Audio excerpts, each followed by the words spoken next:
Teho stood perfectly still near the back wall of the crystalline throne chamber. His dark uniform made him almost invisible against the shimmering purple walls. He had been standing there for 3 hours now, and his legs didn't hurt at all.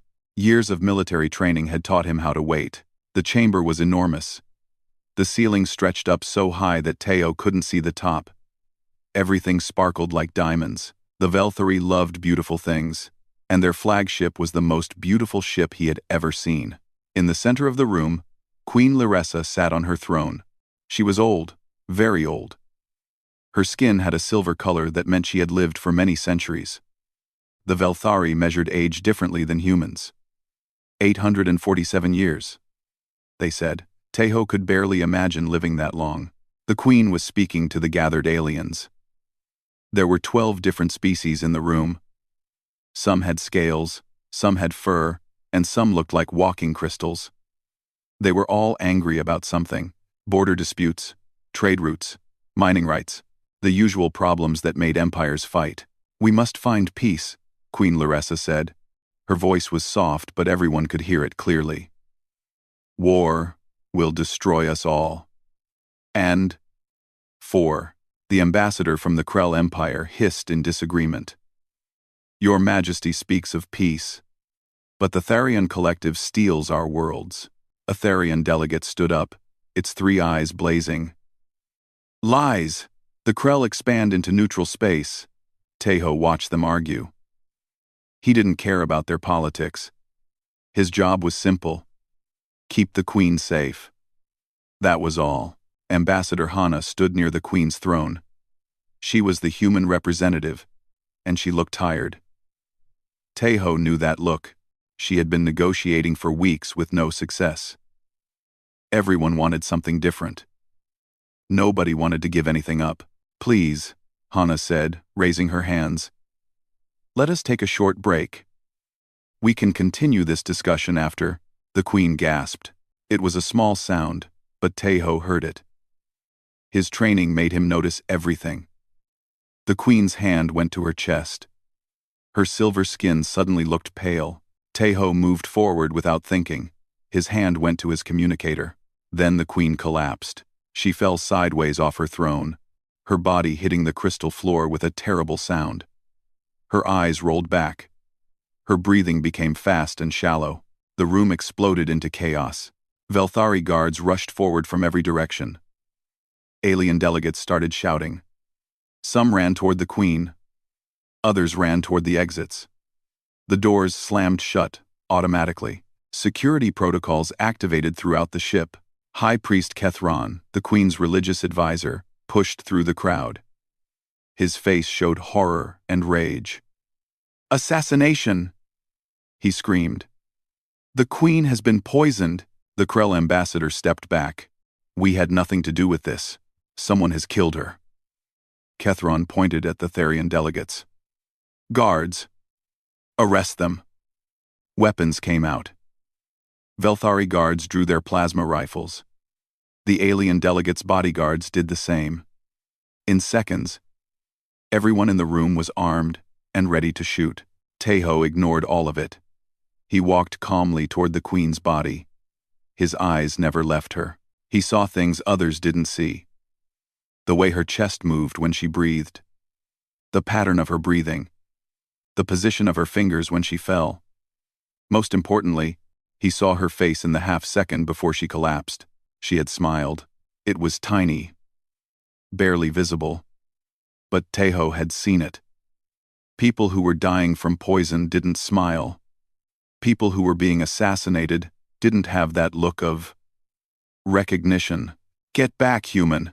A Velthari guard pointed his rifle at Teho. "This is not your concern." Teho raised his hands slowly, showing he was unarmed. But he didn't stop walking toward the queen. Ambassador Hana called out, "Teho, what are you doing?" Dr. Moltek, the Velthari royal physician, ran into the room with a medical scanner. He knelt beside the queen and waved the device over her body.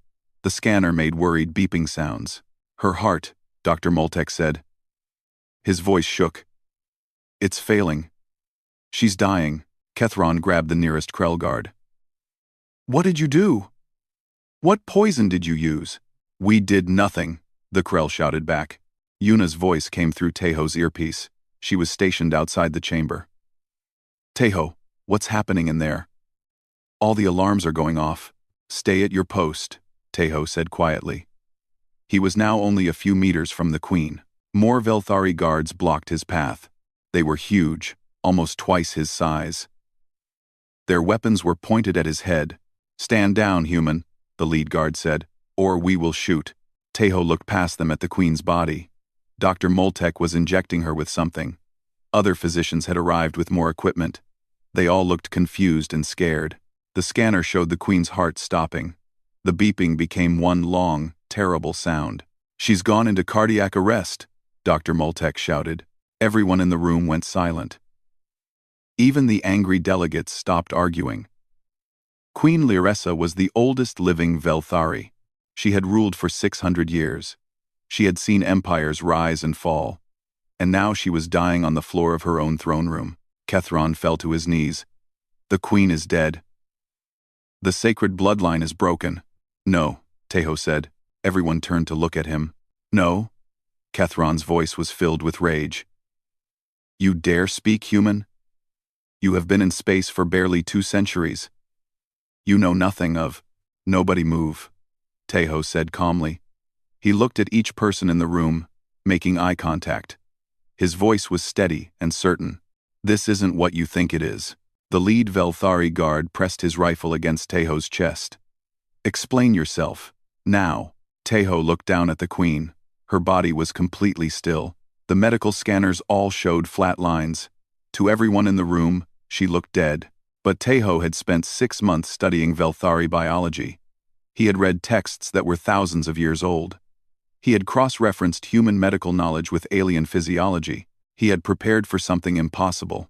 And now that impossible thing had happened. The Queen isn't dying, Teho said. She's changing. Ambassador Hana pushed through the crowd. Teho, are you certain? Yes, he said. Kethron stood up. This human lies. He knows nothing. The scanners show what they're programmed to show, Teho interrupted. But they don't know what's really happening. Dr. Moltek looked up from his equipment. What are you talking about? Her heart has stopped. Her brain activity is dropping. In 1 minute, she will be beyond revival. Teho knelt down beside the Queen's body. The guards tried to pull him back, but Ambassador Hana ordered them to wait. Give him 30 seconds, Hana said. If he's wrong, you can arrest him. Teho placed his hand on the Queen's chest. Her skin was cold. Her 3-chambered heart was completely silent beneath his palm. Everyone watched him. Weapons were still drawn. Tensions were still high. One wrong move and the room would erupt into violence that could start a war. Teho took a deep breath. Then he did something that made everyone in the room gasp in horror. He pulled back his fist and struck the Queen hard in the center of her chest. The sound echoed through the silent chamber like a gunshot. 3 Velthari guards grabbed Teho and threw him backward. He hit the crystal floor hard, but he rolled with the impact and came up on his feet. His hands were already raised, showing he meant no more harm. He struck the Queen, Kethron screamed. Kill him now. Plasma rifles charged up with high-pitched whines. A dozen weapons pointed at Teho's head. His life was measured in seconds now. Wait! Ambassador Hana threw herself between Teho and the guards. Everyone stop! Move aside, Ambassador, the lead guard said. His finger was on the trigger. That human just attacked our Queen's body. I gave him permission, Hana said. Her voice was shaking, but she didn't move. As the human representative, I take full responsibility. Kethron's face turned dark with anger. You have no authority here. This is a Velthari ship. And that human just committed the highest crime. Teho stayed on his knees. He looked at the Queen's body. The strike he had given her was precisely calculated. Enough force to restart certain biological processes, but not enough to damage tissue. He had practiced the technique 1,000 times on simulation dummies. But those were just simulations. This was real. Let me work, Teho said quietly. Please. She doesn't have much time. Dr. Moltek was still beside the queen. He looked confused and angry. You struck a dying woman. You humans and your primitive medicine. Do you think violence solves everything? It's not violence, Tejo said. It's a trigger. A trigger for what? Dr. Moltek demanded. Tejo stood up slowly. The guards kept their weapons on him, but Ambassador Hana's presence made them hesitate. Starting a diplomatic incident by killing an ambassador would be worse than anything else. She's molting, Tejo said. The room went completely silent. Then Kethron laughed. It was a harsh, mocking sound. Molting? Molting? We are not insects, human. We do not shed our skin like animals. I didn't say you do, Tejo said. Not all Velthari molt, only royalty. Dr. Moltek's expression changed. That's impossible. I've studied medicine for 300 years. There is no such process. There was, Tejo said. 2,000 years ago. It's in your ancient texts. The renewal of queens, you called it. Kethron stepped closer. His face was very close to Tejo's now. You speak of forbidden knowledge. Those texts were destroyed during the purification.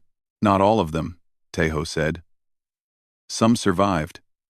I found references in the Galactic archives. Old human explorers copied parts of them before they were banned. Lies, Kethron said. You make up stories to save yourself. Dr. Moltek was already pulling up data on his tablet. His fingers moved quickly across the screen. Wait. There are. High Priest, there are sealed medical files in the Royal Archives.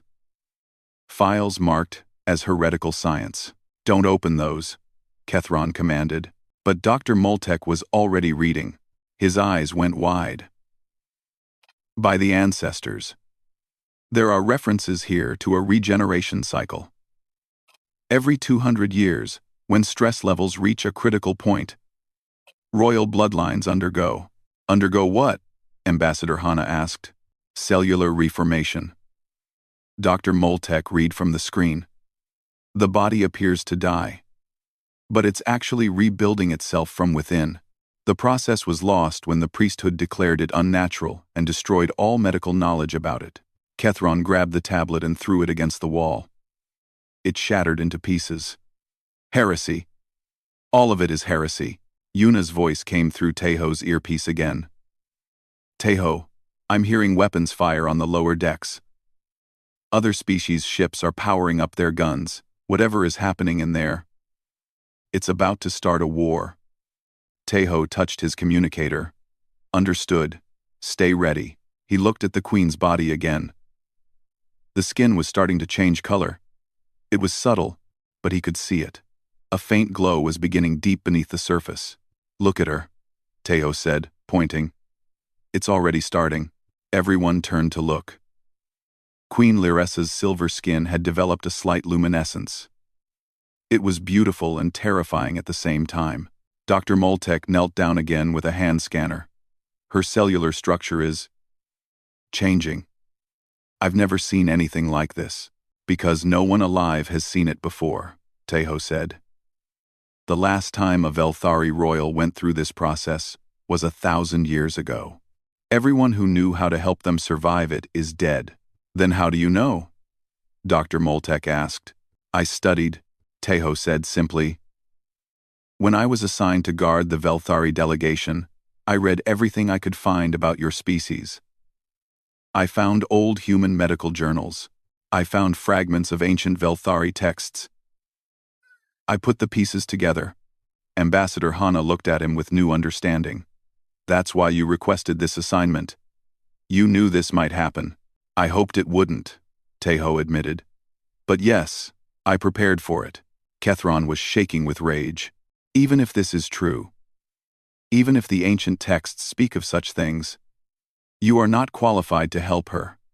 You are human. You have only been studying our biology for months. Our own doctors have studied for centuries. Your doctors study current Velthari biology, Tejo said. I studied your history. I studied what you used to be. Before your people decided some knowledge was too dangerous to keep, a new voice spoke up. It came from the doorway. Let the human work. Everyone turned. Princess Yelkira stood at the entrance to the chamber. She was the queen's granddaughter, next in line for the throne. She was young by Velthari standards, only 90 years old.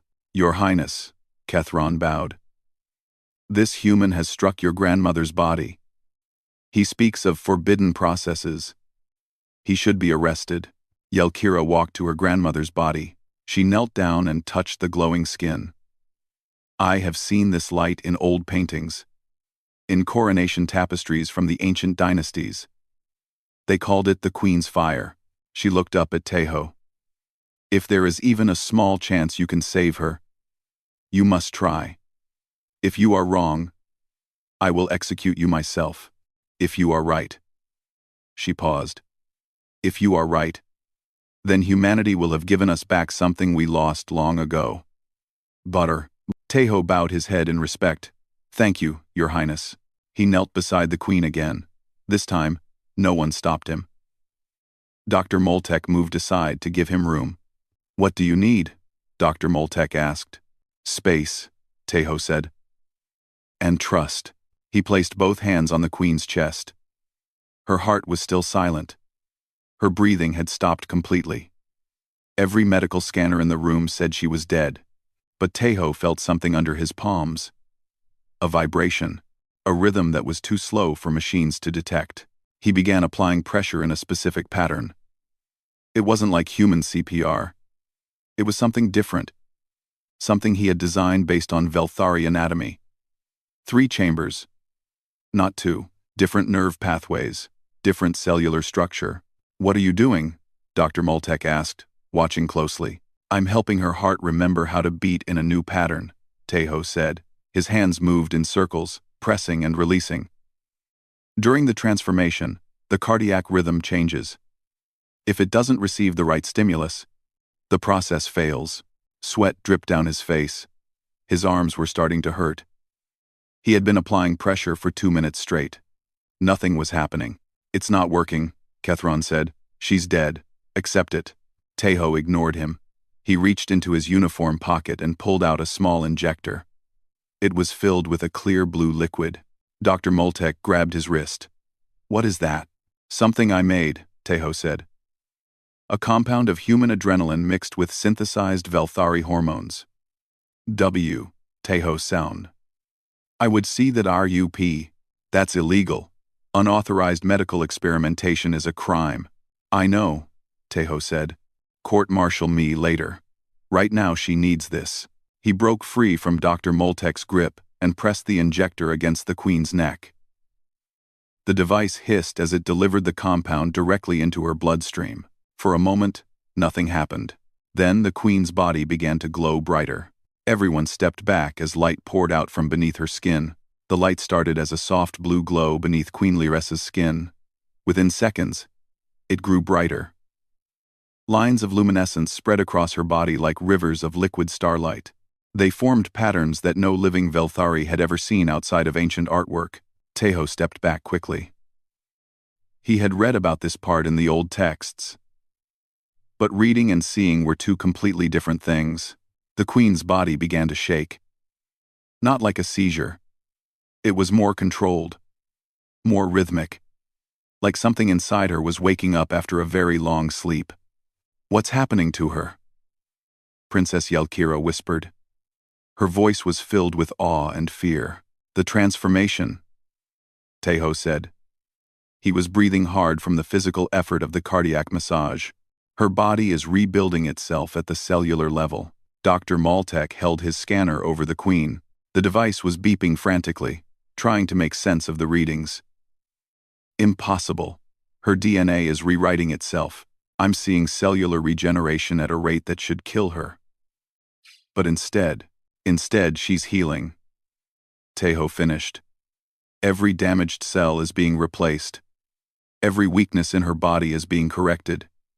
She's not dying. She's being reborn. The glow grew even brighter. Some of the aliens in the room had to shield their eyes.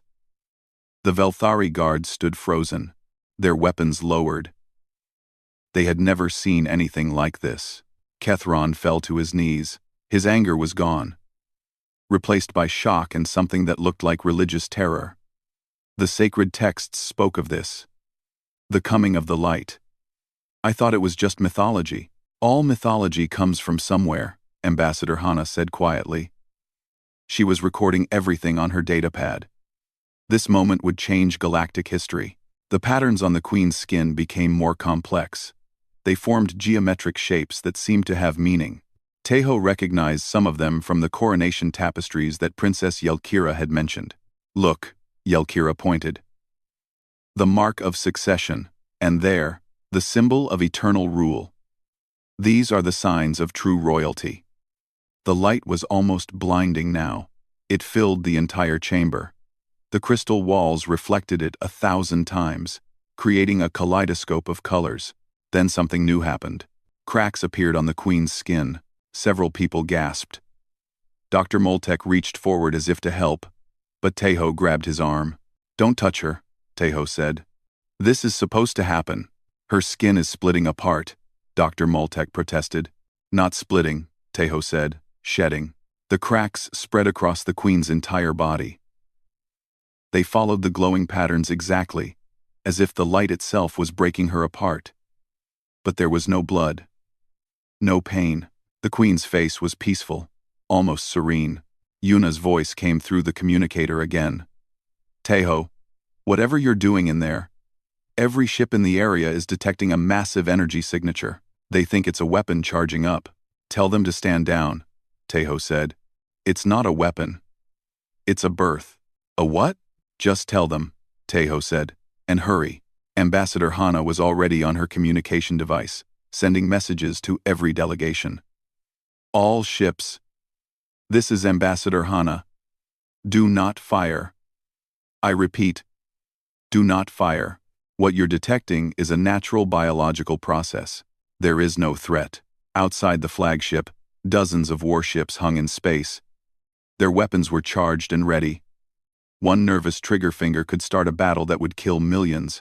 Inside the throne room, the Queen's old skin began to peel away. It happened slowly at first, then faster. Large sections of the outer layer fell away like broken pieces of a shell. Underneath was something new. Fresh skin that glowed with vibrant color, not the silver of age, but the bright blue of youth. The Queen's body was transforming before their eyes. Her limbs, which had been thin and fragile, were becoming stronger.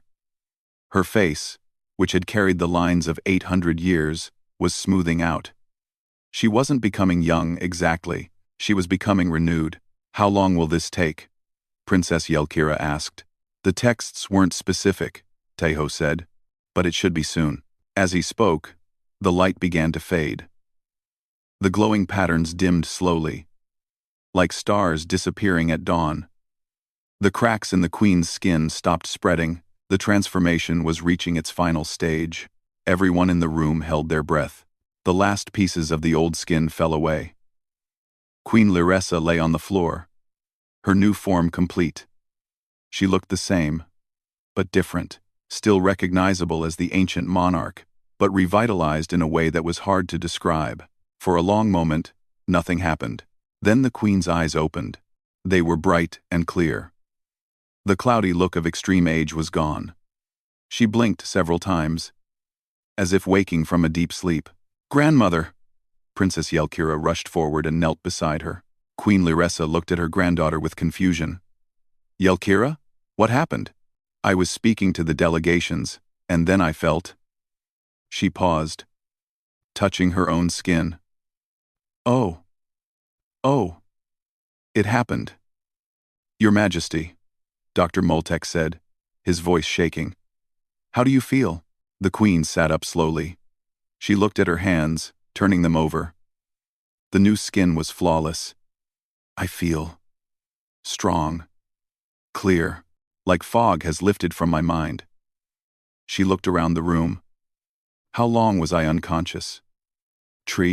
7 minutes, Tejo said. The Queen turned to look at him. Really look at him. Her eyes were sharp and intelligent. You're the human guard.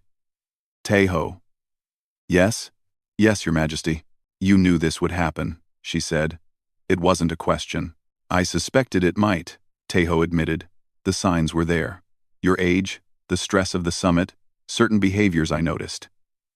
It all matched the patterns described in the ancient texts. Queen Lyressa stood up. She moved with ease, without the stiffness that had marked her movements before. The ancient texts that my people destroyed. Some survived, Tejo said. In fragments, in copies, in translations. I found them and studied them. The queen walked toward him. Every Velthari in the room bowed as she passed. She stopped in front of Tejo and placed her hand on his shoulder. You saved my life, she said simply. I just helped you through a natural process, Your Majesty. A process my own people had forgotten, she said. A process I myself barely understood. She turned to look at Kethron. You would have let me die rather than accept forbidden knowledge. Kethron bowed low. Your Majesty, I did not know. The ancient laws said such knowledge was heresy. The ancient laws were wrong, Queen Lyressa said. Her voice was gentle but firm. Knowledge is never the enemy. Ignorance is. She looked at Dr. Moltek. You will unseal all the forbidden medical archives. Every text, every scroll, every data file. We will study them and learn what our ancestors knew. Yes, Your Majesty, Dr. Moltek said immediately. The Queen turned back to Tejo. How did you know the technique? The cardiac stimulus, the injection? None of that was in any text. No, Tejo agreed.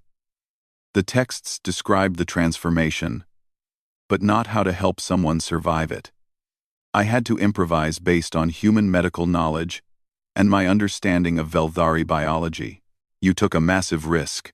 Yes, Your Majesty. You could have killed me. Yes, Your Majesty. Queen Lyressa smiled. It was a warm smile, full of genuine gratitude. You could have stayed silent, let events unfold, blamed the outcome on others. But you stepped forward. You risked your career, your freedom, possibly your life, to save someone from a species you barely know.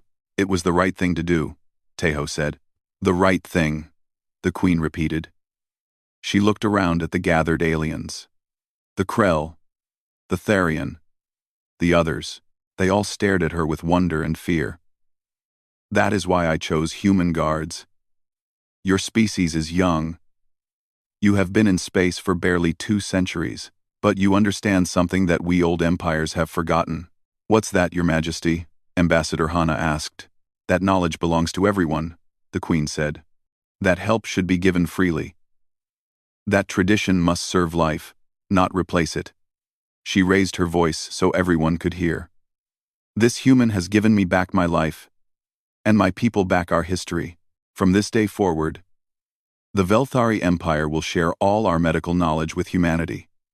In return, humanity will help us understand what we have forgotten about ourselves. The room erupted in whispers.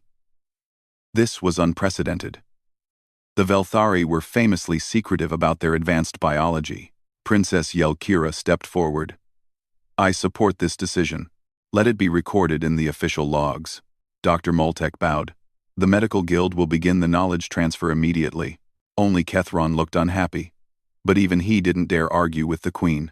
Ambassador Hana smiled.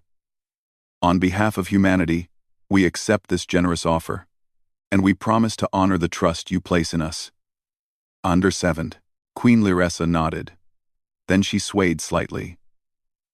Tejo moved forward to steady her, but she waved him off. I am fine, she said. Just tired. This transformation takes energy. You should rest, Your Majesty, Dr. Moltek said. Soon, the Queen said. First, we have a summit to finish. Wars to prevent. Peace to build. She smiled at Tejo one more time. And a human guard to thank properly. 2 hours later, Tejo stood in a private chamber deep inside the flagship. The walls here were simpler than the throne room, but still beautiful. Soft light came from panels that looked like frozen waterfalls. Queen Lyressa sat in a comfortable chair. She had changed into fresh robes.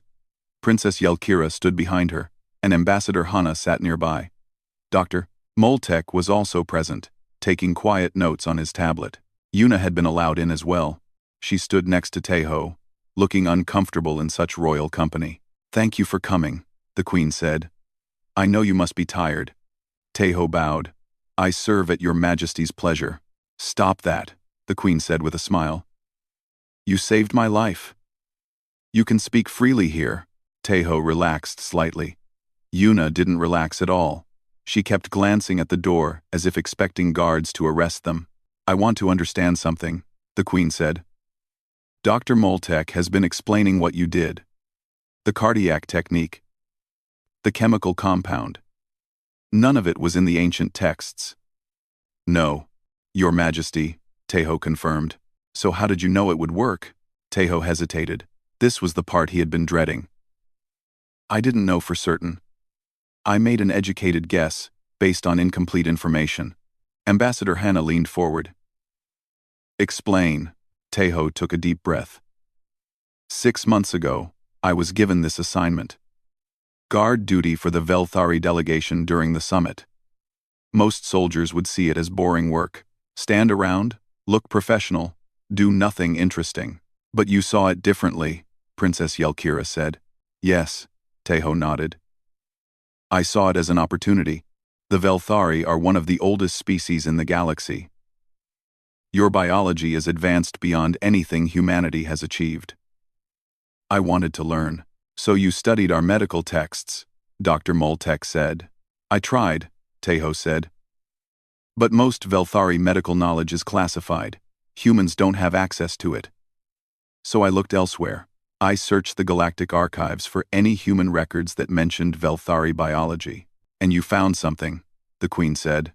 "I found a file," Taeho said. "It was encrypted and buried deep in old Earth medical databases. It took me 2 months to break the encryption." He pulled out his own datapad and brought up a document. The text was faded and partially corrupted, but readable. "This is a medical journal kept by Dr. Jiwan," Taeho said. "She was a human doctor working on a frontier colony 80 years ago. One day, a Velthari merchant collapsed in her clinic with the exact same symptoms that you showed, Your Majesty." The room went very quiet. "What happened?" Princess Yelkira asked. "The merchant was dying," Taeho said. His heart had stopped. His skin was changing color. Doctor, Jiwan had never seen anything like it. She had no Velthari medical equipment, no advanced scanners. All she had was her training as a human doctor. "So what did she do?" the queen asked. "She treated him like a human," Taeho said simply. "She used human emergency procedures adapted for Velthari anatomy. She performed chest compressions modified for your 3-chambered heart. She injected him with a mix of human cardiac stimulants and Velthari supplements she had in her clinic." Dr. Moltek was typing furiously on his tablet. "This is impossible. Such crude methods shouldn't work on our physiology." "They almost didn't," Taeho said. Dr. Jiwan wrote that the merchant died 3 times on her table. Each time, she brought him back. After 8 hours of constant work, the transformation completed. The merchant survived. "Where is this merchant now?" Ambassador Hana asked. "We should find him. Verify this story." "He disappeared," Taeho said. The next day, he left the colony and was never seen again. Dr. Jiwan tried to publish her findings, but the medical community dismissed her work as fraudulent. "Velthari don't transform like that," they said. "She must have misdiagnosed the patient, but she didn't," the queen said softly. "No," Taeho agreed. "She witnessed the renewal of queens in someone who wasn't royalty. That should be impossible according to Velthari tradition. But it happened." Princess Yelkira looked shocked. "You're saying common Velthari can undergo this transformation?" "I don't know," Taeho admitted. "But that merchant did. Either he was secretly royal, or the process isn't limited to bloodlines." Dr. Moltek was shaking his head in disbelief. "This changes everything we know about our own biology." "It gets more interesting," Taeho said. He pulled up another section of the journal. Dr. Jiwan didn't stop there. She was curious about what happened. She spent years researching, trying to find other cases. She discovered fragments of ancient Velthari texts that mentioned the transformation, the same texts that were supposedly destroyed during the purification. How did she find them? The Queen asked. Early human explorers made copies, Tejo said. Before your people banned the knowledge, some texts were already in alien hands. Humans collected them, not understanding their importance. They sat in archives for centuries. Forgotten. Until you found them, Ambassador Hana said with pride in her voice. Until I found them, Tejo confirmed. I read everything Dr. Jiwan discovered. I studied every fragment she collected. I cross-referenced them with human medical knowledge. And I created a treatment protocol. He brought up detailed diagrams on his datapad. They showed the Velthari cardiovascular system, with notes in both human and Velthari medical terminology. This is remarkable, Dr. Moltek said, studying the diagrams. You mapped out the entire transformation cycle. The cellular changes, the energy requirements, the critical intervention points. I had help, Tejo said. Dr. Jiwan's notes were very detailed. She was brilliant. Where is she now? Princess Yelkira asked. This doctor should be honored for her work. Tejo's expression became sad. She died 30 years ago. She never got recognition for her discovery. The medical community thought she was either a liar or insane. She died trying to prove she was telling the truth. The Queen stood up and walked to the window. Outside, stars drifted past slowly. So you carried on her work? You finished what she started. I tried, Tejo said. When I was assigned to guard your delegation, I hoped I might observe Velthari biology up close. Learn more. I never expected to actually use what I learned, but you prepared anyway, the Queen said. You created the injection compound. You practiced the techniques. You were ready. Yes, Your Majesty.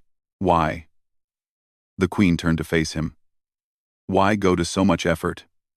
Why risk so much for a species you barely know? Tejo thought about his answer carefully. Because Dr. Jiwan taught me something important. She saved a life when everyone said it was impossible. She preserved knowledge when everyone said it was worthless. She believed that all life deserves protection, regardless of species. I believe that too. Yuna finally spoke up. Tejo has always been like this. Even in the military, he studied alien biology in his free time. The other soldiers thought he was weird. I was weird. Tejo agreed with a small smile. You were dedicated, Ambassador Hana corrected. And today, that dedication saved a life and possibly prevented a war. The Queen nodded.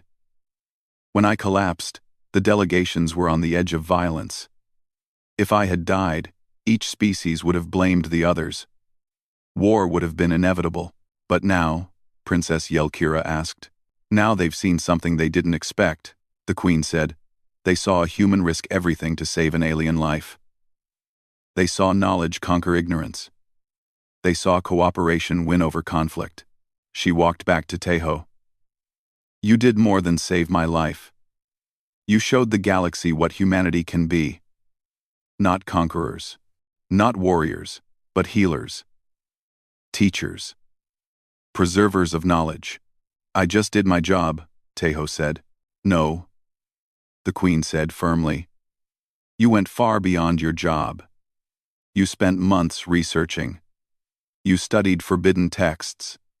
You created unauthorized medical compounds. You violated probably a dozen regulations. Tejo winced. Yes, Your Majesty. Good, the Queen said with a smile. Rules that prevent saving lives are rules that need to be broken. Ambassador Hana laughed. I should probably report you for the unauthorized research and illegal medical experiments. Probably. Tejo agreed. But I won't, Hana said. Instead, I'm recommending you for the Star of Terra, humanity's highest civilian honor. Tejo looked shocked. That's not necessary. It absolutely is, Hana said. What you did today will echo through history. Princess Yelkira stepped forward. The Velthari Empire wishes to honor you as well. We will award you the Star of Veltar, given only to those who save royal lives. Your Highness, I accept gracefully, Yuna whispered to him. Teho bowed deeply. I am honored beyond words. Queen Larissa placed her hand on his shoulder again. There's one more thing. A question I must ask. Anything, Your Majesty. You knew something even I didn't know about my own body. The Queen said. You understood my biology better than I did. That's extraordinary. But it's also concerning. Teho tensed. Your Majesty, I need to know. The Queen said. If you could figure this out, what else can humans figure out?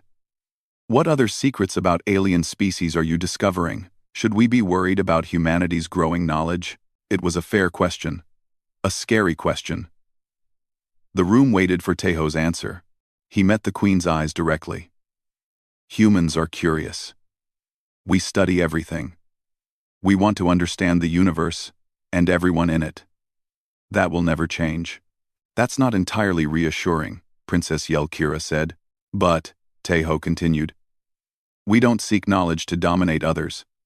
We seek it to help, to heal, to connect. Dr. Jiwan could have sold her discovery to the highest bidder. She could have weaponized it. Instead, she tried to share it freely.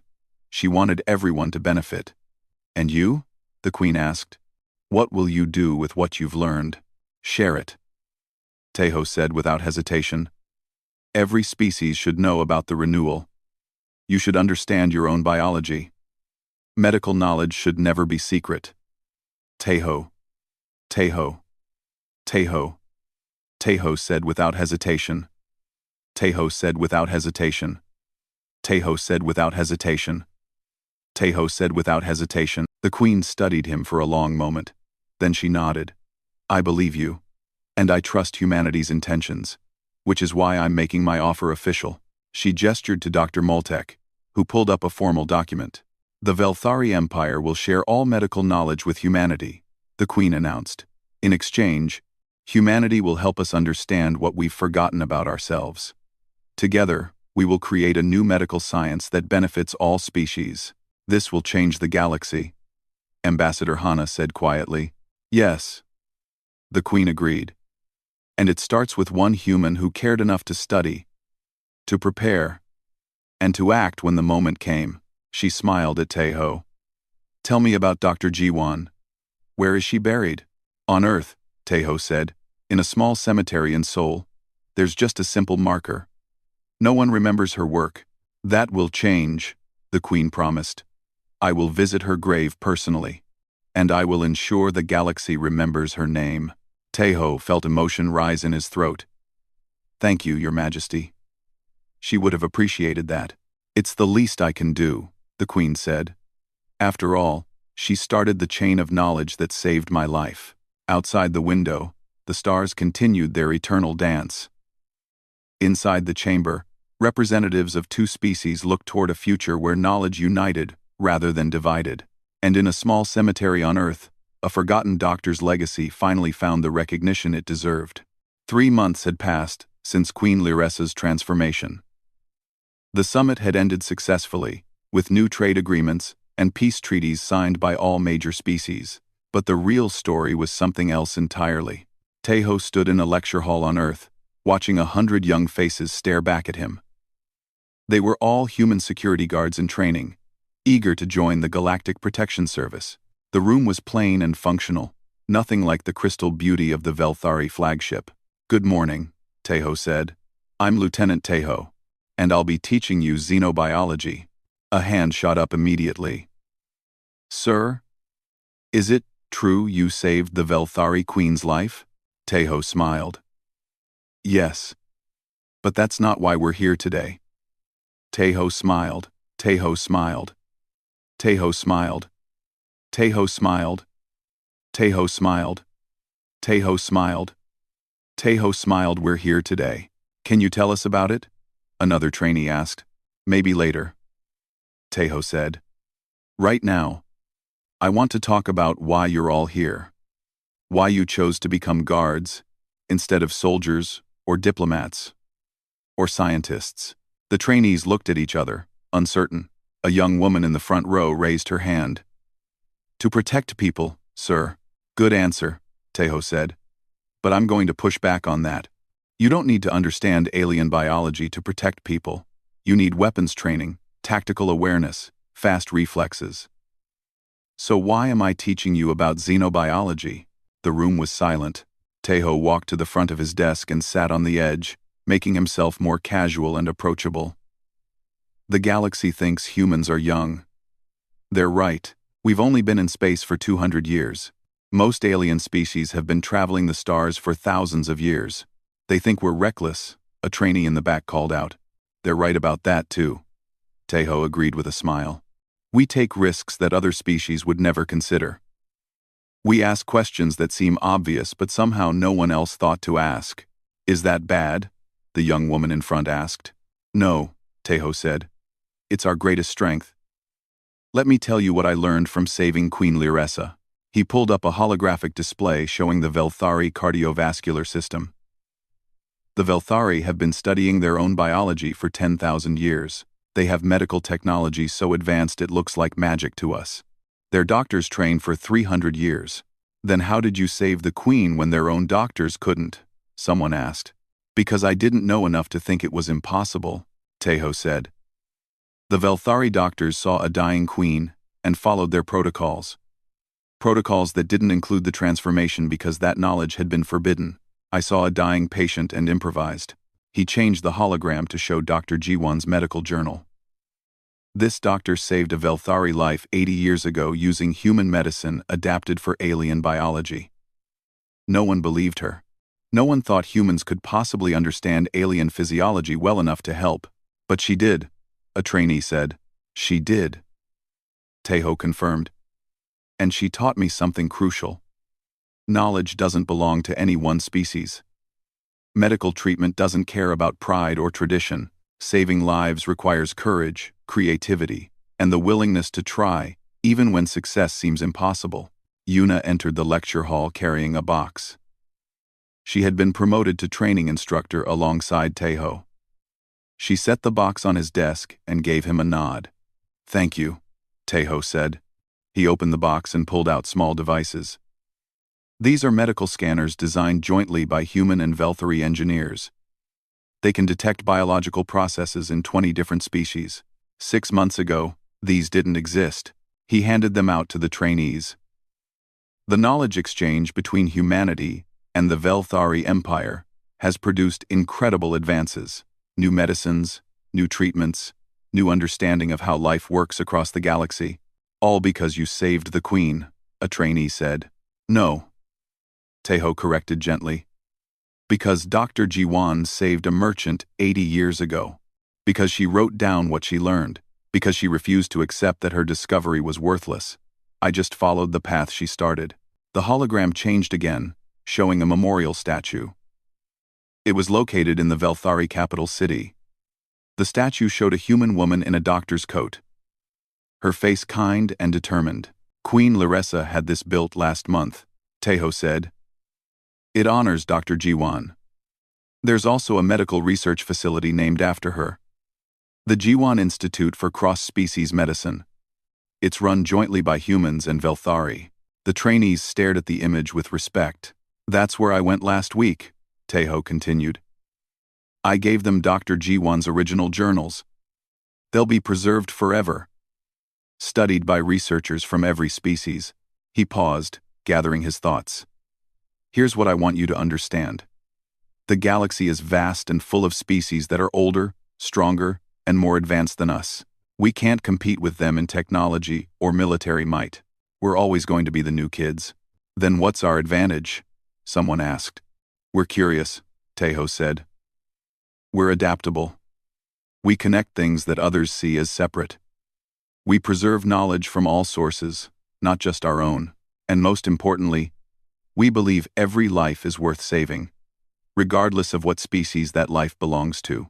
Yuna stepped forward. Let me give you a practical example. Show of hands. How many of you know what the Krell eat for breakfast? 3 hands went up hesitantly. How many know the Therian sleep cycle? 5 hands this time.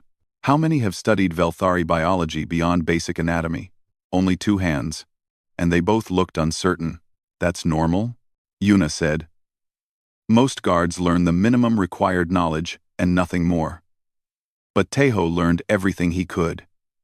He studied Velthari, history, culture, medicine, religion, art.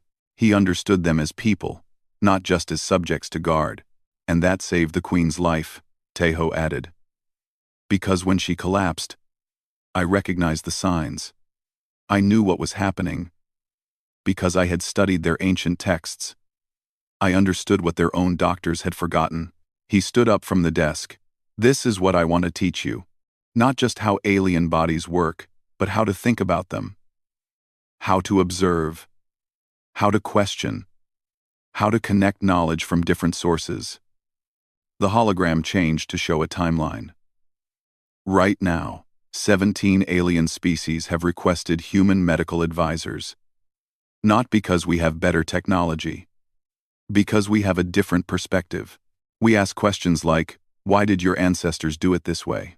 And what knowledge did you lose? We're becoming the galaxy's doctors, a trainee said, sounding amazed. We're becoming the galaxy's teachers, Tejo corrected. We help other species remember what they forgot. We help them understand themselves better. That's humanity's role now. A trainee raised his hand. Sir, isn't that a lot of responsibility? What if we make mistakes? We will make mistakes, Tejo said honestly. I made several when treating Queen Lyressa. But the difference between a mistake and a tragedy is preparation. If you study, if you train, if you learn everything you can, then when the crisis comes, you'll be ready to adapt. He pulled out a small device from his pocket. It was the injector he had used on the Queen, now empty. This compound almost killed her. The dosage was a guess based on incomplete data. It could have gone wrong in 100 ways. But it didn't, Yuna said. But it didn't, Tejo agreed. Because I had prepared. I had tested it in simulations. I had studied the physiology. I had practiced the techniques. When the moment came, I wasn't just guessing.